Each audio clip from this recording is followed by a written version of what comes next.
رات کے وقت مولا کائنات کے دروازے پر دستک دی گئی۔ امام نے دروازہ کھولا اور پوچھا، اے کمیل، آخر کس وجہ سے آنا ہوا؟ جناب کمیل نے فرمایا، مولا، دعائے خضر کے لیے حاضر ہوا ہوں۔ امام علیہ السلام نے فرمایا، اے کمیل، تشریف رکھیے۔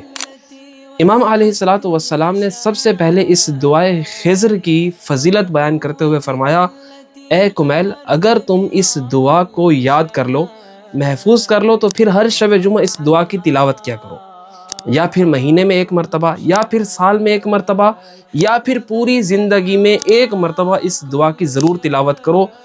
پھر امام نے اس دعا کی تلاوت کرنے کے 4 فائدے بیان کیے۔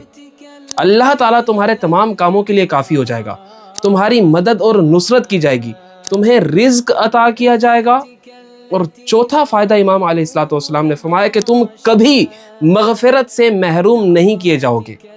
یہ فائدہ بیان کرنے کے بعد امام نے فرمایا، اے کمیل، تمہاری طویل صحبت اور وفاداری نے ہمارے اوپر یہ لازم کر دیا ہے کہ ہم تمہیں وہ چیز عطا کریں جو تم نے ہم سے مانگی ہے۔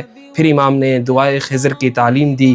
بسم اللہ الرحمن الرحیم، اللہم انی اسألک برحمتک التی وسعت کل شیء۔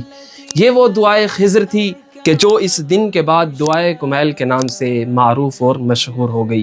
لہٰذا ان کلمات کی روشنی میں ہمیں چاہیے کہ ہم اپنی زندگی میں دعائے کمیل کو اپنا شعار بنائیں، اور اللہ سے بھی یہی دعا کرتے ہیں کہ پروردگار ہمیں اس دعا کو بار بار پڑھنے کی توفیق نصیب فرما۔